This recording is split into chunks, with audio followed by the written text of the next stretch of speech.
উফ, সেদিনের কথা মনে পড়লে গায়ে কাঁটা দেয় এখনো। কি হুলস্থুল কাণ্ড যে শুরু হয়েছিল দেশ জুড়ে। চারদিকে বিক্ষোভ, প্রতিবাদ, হাইওয়ে আটকে বিক্ষোভ, ট্রেন লাইন আটকে বিক্ষোভ, জনজীবন বিপর্যস্ত। বিক্ষোভকারীরা হুমকি দিচ্ছে, সুপ্রিম কোর্ট কা অর্ডার नहीं मानेंगे नहीं मानेंगे। বলছে সুপ্রিম কোর্ট অর্ডার ওয়াপস লাও ওয়াপস লাও। দেশ জুড়ে বন্ধ ডাকাত তোড়জোড় চলছে, সরকার ব্যতিব্যস্ত। ভেবে পাচ্ছে না সরকার যে কিভাবে সামাল দেবে এই পরিস্থিতি। সরকার ব্যস্ত, সরকারে বসে আছে যে দল তারা ব্যস্ত। জরুরি বৈঠক বসছে সরকারের বড় বড় মাথারা, ফিসফাস চলছে নিজেদের মধ্যে। রিভিউ পিটিশন ফাইল করা হোক, কেউ বলছে সুপ্রিম কোর্টের আরো বড় বেঞ্চে পুনর্বিচারের জন্য আবেদন জানানো হোক। কিন্তু কথাটা হলো, বড় বেঞ্চেও যদি এই রায় পুনর্বহাল থাকে তাহলে কি হবে? ওদিকে বিক্ষোভ প্রতিবাদে নেমেছে যারা, তারা কিন্তু সময় দিতে রাজি নয়, অপেক্ষা করতে রাজি নয়। সরকারকে সাফ কথা তাদের, এ আমাদের ধর্মে আঘাত, এ আঘাত আমরা সইব না। এই মুহূর্তে বাতিল করতে হবে সুপ্রিম কোর্টের আদেশ, নইলে আমরা বাতিল করব তোমাদের দলকে। হুমকি শুনে একেবারে প্রমাদ গণলেন এই দলের যারা মাথা, সরকারের যারা মাথা। কিন্তু কোর্টের আদেশ বাতিল করার ক্ষমতা তো কোর্টের হাতেই থাকে। তারা যদি সেটা না করে সরকার তো কিছু করতে পারে না। কারণ যে আইন চালু আছে দেশে, সেই আইনকে ভিত্তি করেই বিচার হয়, আর বিচারের কাজ চলে সেই হিসেবে। জজ সাহেবরা রায় দেন। তখন প্রস্তাব হলো তাহলে আইনটাই পাল্টে দেয়া যাক। আইন পাল্টে দিলে তাহলে আর তো কার্যকর হবে না সুপ্রিম কোর্টের এই রায়, আর ওরাও আমাদের ছেড়ে চলে যাবে না, বরং আমাদের ভোট ব্যাংক হয়ে থাকবে। সেই প্রস্তাব গৃহীত হলো। সূচনা হলো ইতিহাসের এক কালো অধ্যায়ের। ভারতের রাজনীতিতে ধর্মের ভূমিকা এতদিন আড়ালে ছিল, এবার চলে এলো সামনে। শুরু হলো খোলাখুলি ধর্ম নিয়ে রাজনীতি। আর সেই রাজনীতিতে মদত দিলেন কে? সেই সরকারের যারা আছেন, সরকারের যারা প্রধান যিনি, সেই তিনি মদত দিলেন। তিনি একদিকে মুসলমানদের জন্য আইন পাল্টে নতুন আইন তৈরি করে মুসলমানদের খুশি করবার চেষ্টা করলেন, আর একদিকে করলেন কি, প্রায় ঠিক সেই একই সময়ে অযোধ্যায় সেখানে যে তালা দেয়া ছিল সেই তালাকে খুলে দিয়ে তার ভেতরে পুজো করার প্রস্তাব দিল সরকার। অর্থাৎ মুসলমানদের খুশি করতে আইন পাল্টানো হচ্ছে, আর হিন্দুদের খুশি করতে পাল্টানো হচ্ছে কি করা হচ্ছে, অযোধ্যার যে বাবরি মসজিদ তখন ছিল বাবরি ধাঁচা, যেটাকে বলা হতো রাম মন্দির, সেই ধাঁচার যে গেটে তালা দেয়া ছিল সেই তালা খুলে দেওয়ার হুকুম দিল সরকারের। এটা হচ্ছে সরকারের ব্যালেন্সিং অ্যাক্ট। যে সরকারের প্রধানের কাছে দেশবাসীর আকাঙ্ক্ষা ছিল যে তিনি 21 শতকের আধুনিক পৃথিবীতে নিয়ে যাবেন ভারতবর্ষকে, তিনি পরাজয় স্বীকার করলেন ধর্মান্ধ কিন্তু কিছু মানুষের ধর্মীয় ব্ল্যাকমেলের কাছে। আবার অন্য সম্প্রদায়কে খুশি করবার জন্যে তারা তখনও ব্ল্যাকমেল শুরু না করার আগেই তাদেরকে খুশি করার জন্যে তিনি সেই বাবরি মসজিদের বন্ধ দরজায়, যেটা রাম মন্দির বলা হয়, সেখানকার বন্ধ দরজার তালা খুলে দিলেন। নমস্কার প্রিয় দর্শকবৃন্দ, ক্যালকাটা ডায়ালগসের আজকের নিবেদন যে বিষয়টি বা যে মামলা নিয়ে, আরো স্পষ্ট করে বলতে গেলে যে সংঘাত নিয়ে, তার শুরুর কথাটি বলছিলাম এতক্ষণ। আজকের তরুণ প্রজন্মের অনেকেই হয়তো জানেন না সেদিনের সেই পরিস্থিতির কথা। প্রায় 40 বছর হয়ে গেল, 39 বছরের প্রায় কিছুদিন বেশি। স্মৃতির ঘরে ঝাপসা হয়ে গিয়েছে সেই দিন, কিন্তু ইতিহাসের পাতায় কালো অক্ষরে লেখা আছে ধর্মনিরপেক্ষ ভারতের পরাজয়ের কথা ধর্মীয় গোঁড়ামির কাছে।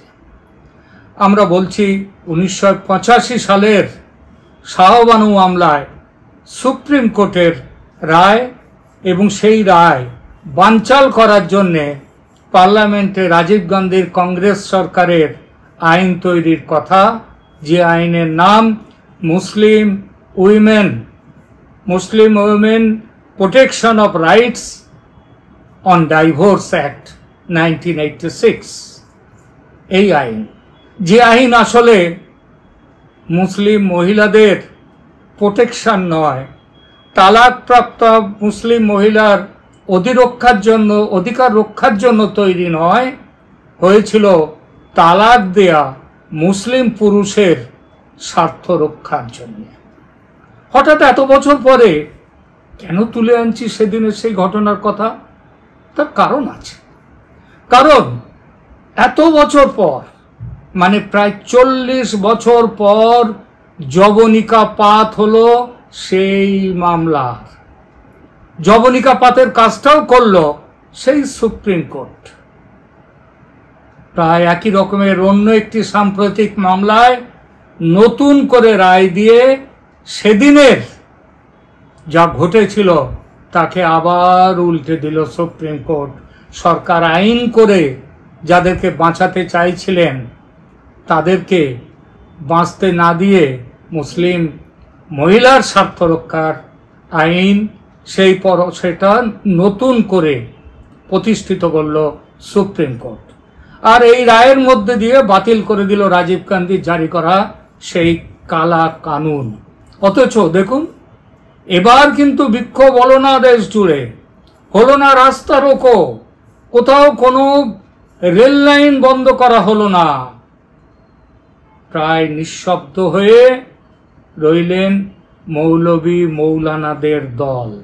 অবশ্য একেবারে যে নিঃশব্দ হয়ে আছেন তা নয়, তাদের সংগঠন প্রতিবাদের কথা বলছে ঘরের ভেতরে বসে, বাইরে বেরিয়ে নয়।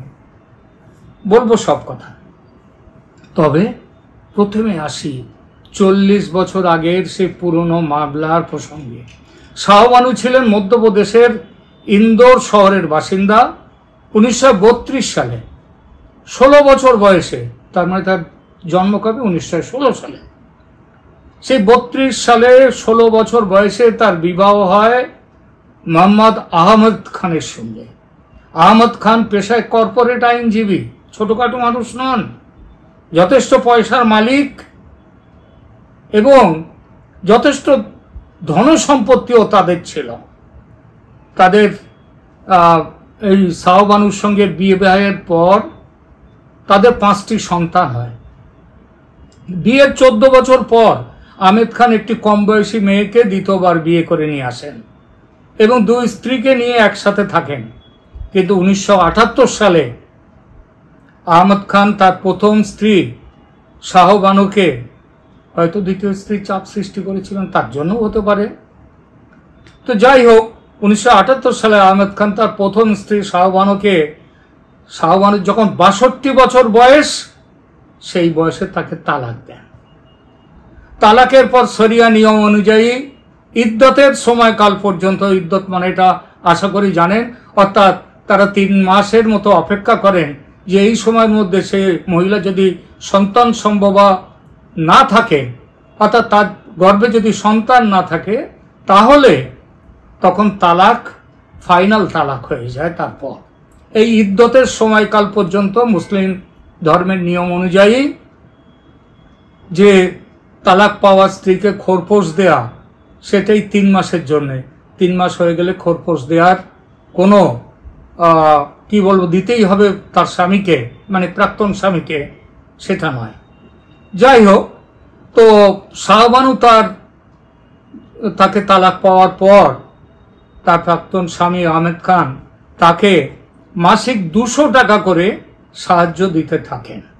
তারপর সেই টাকা, যে 3 মাস হয়ে গেল, সেই টাকাটা বন্ধ করে দিয়ে দিলেন এবং বলে দিলেন তালাক চূড়ান্ত হল। তখন খোরপোশ দাবি করে ইন্দোরের নিম্ন আদালতে মামলা করেন আমাদের শাহবানু, ফৌজদারি মামলায় তার দাবি ছিল যে আমাকে খোরপোশ দিতে হবে। মামলায় তিনি জয়ী হন এবং আদালত তার প্রাক্তন স্বামীকে অর্থাৎ আহমেদ খানকে নির্দেশ দেয় মাসিক 500 টাকা করে খোরপোশ দেওয়ার জন্য।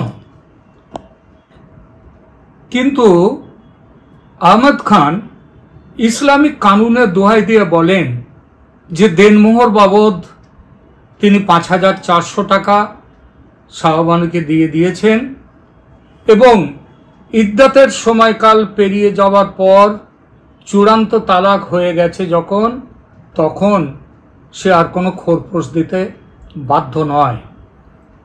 তখন শাহবানু স্বামীর বিরুদ্ধে আবার আদালতে গেলেন, নিম্ন আদালতে খোরপোশ চেয়ে।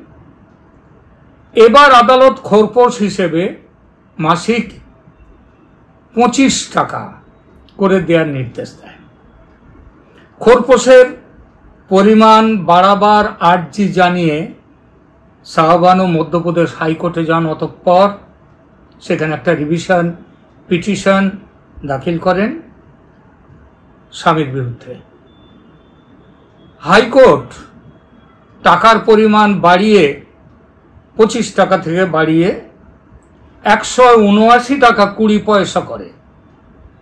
হাইকোর্টের আদেশে অসন্তুষ্ট আহমেদ খান এবার চলে যান সুপ্রিম কোর্টে। মামলাটি প্রথমে 2 বিচারপতির বেঞ্চে ওঠে, কিন্তু তারা এটিকে লার্জার বেঞ্চে রেফার করেন। ইতিমধ্যে মামলার পার্টি হয়ে গেছে তার স্বামীর সঙ্গে, আহমেদ খানের সঙ্গে, অল ইন্ডিয়া মুসলিম পার্সোনাল ল বোর্ড এবং আরো সম্ভবত 2টি মুসলিম সংগঠন তাদের মামলায় পার্টি হয়ে যায়।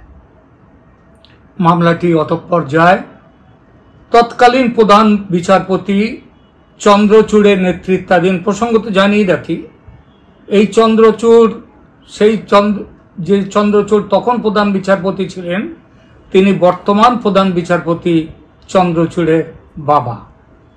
যাই হোক, প্রধান বিচারপতি চন্দ্রচূড়ের নেতৃত্বাধীন 5 সদস্যের বেঞ্চে মামলা যায়।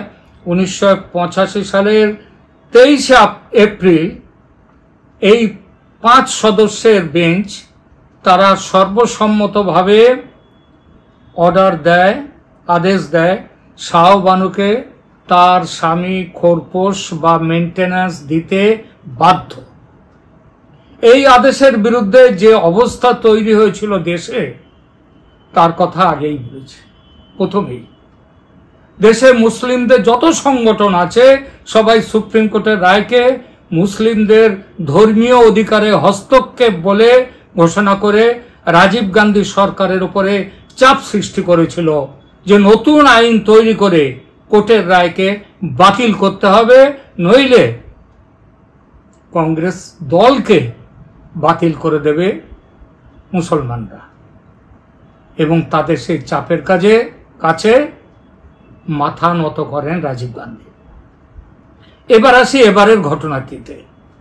গত 10 জুলাই তারিখে, এই বছর কয়েকদিন আগে, গত 10 জুলাই তারিখে সুপ্রিম কোর্টের 2 জাস্টিস বি নাগারাত্নান এবং জাস্টিস আগাস্টিন জর্জ মাসি, এদের ডিভিশন বেঞ্চ এই সব মুসলিম তালাকপ্রাপ্ত মহিলাদের খোরপোশ সংক্রান্ত মামলায় রিপোর্ট দিয়েছেন, যে নির্দেশ দিয়েছেন যে মুসলিম ব্যক্তিগত আইন বা রাজীব গান্ধীর মুসলিম উইমেন অ্যাক্ট 1986, এরা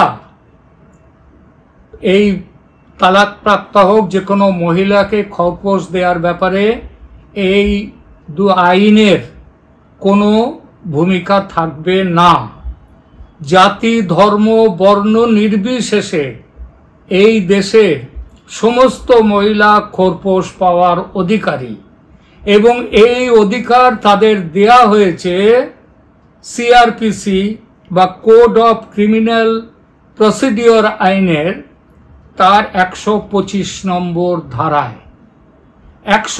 সিআরপিসি 125 এটা ওই আইনের থেকেও বেশি কার্যকর হবে।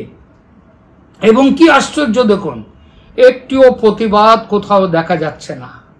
কারণ এবার কেন্দ্রে রাজীব গান্ধীর কংগ্রেস সরকার নেই, আছে নরেন্দ্র মোদীর বিজেপি সরকার, যার কাছে চাপ দিয়ে কোনো লাভ হবে না মুসলমানরা ভালো করেই বুঝে গেছে। সুতরাং ভূমিকম্পে হুড়মুড় করে ভেঙে পড়ার জোগাড় মৌলানা মৌলভী শাসিত পুরুষতান্ত্রিক মুসলিম সমাজ। বেসামাল মুসলিমদের সংগঠন হয়ে যে অল ইন্ডিয়া মুসলিম পার্সোনাল ল বোর্ড কি করবে ভেবে না পেয়ে গত 14 তারিখে মানে 14 জুলাই তারিখে দিল্লিতে সমস্ত মুসলিম সমাজের বিভিন্ন সংগঠনের প্রতিনিধিদের ডেকে একটি জরুরি সভা করেছে। সেখানে ঠিক হয়েছে যে সুপ্রিম কোর্টের রায়ের বিরুদ্ধে তারা কোনো আন্দোলনে যাবে না, তারা 2 সদস্যের রায়ের বিরুদ্ধে অধিকতর বড় বেঞ্চে পুনর্বিচারের আবেদন জানাবে, অর্থাৎ রিভিশন পিটিশন ফাইল করবে। ব্যাস, প্রতিবাদ বলতে এইটুকুই। এই প্রতিবেদনটি তৈরি করলাম একটি উদ্দেশ্যে, যাতে মুসলিম মহিলারা তাদের অধিকার সম্পর্কে সচেতন হন। তালাক দিয়ে বাড়ি থেকে বার করে দিয়ে দিলেই তারপরে ইদ্যতের 3 মাস পর্যন্ত যা হোক কিছু হাতে গুজে দিয়েই তাদের স্বামীদের কর্তব্য শেষ হবে না। দেশের আইন অনুযায়ী মুসলিম মহিলাদেরকে বিবাহের বিচ্ছেদের পরও, এমনকি এই আইন এটাও বলেছে বিচ্ছেদ না হলেও, কারণ একটা সম্ভাবনা থাকতে পারে যে ফর্মালি তালাক দেয়া হলো না, বাড়ি থেকে বের করে দেয়া হলো, তাদেরকে বাড়ি থেকে বিচ্ছিন্ন করে অন্য জায়গায় পাঠানো হলো, সেক্ষেত্রে অর্থাৎ তালাক না পেলেও তাদেরকে, সেই মহিলাদেরকে খোরপোশ দিতে হবে। এবং এই আইন শুধু যে মুসলিম মহিলাদের ক্ষেত্রে প্রযোজ্য তা নয়, আবার বলছি জাতি, ধর্ম, বর্ণ নির্বিশেষে হিন্দু, মুসলিম, খ্রিস্টান, শিখ, বৌদ্ধ, পার্সি সমস্ত জাতের মহিলাদের, সমস্ত ধর্মের মহিলাদের এই অধিকার সুপ্রিম কোর্টের এবারের বিচারে সেটাকে স্পষ্ট করে বলা হয়েছে। মুসলিম পার্সোনাল ল বোর্ড যতই এবার এই ঘড়ির কাঁটা পেছন দিকে নিয়ে যাওয়ার চেষ্টা করুন না কেন, সেই কাজে তারা সফল হবে না। দেশ এতদিনে দেখা যাচ্ছে সত্যিই এগিয়েছে। এইটুকু বলে আপনাদের সবাইকে ধন্যবাদ জানিয়ে শেষ করছি আমাদের আজকের প্রতিবেদন। নমস্কার।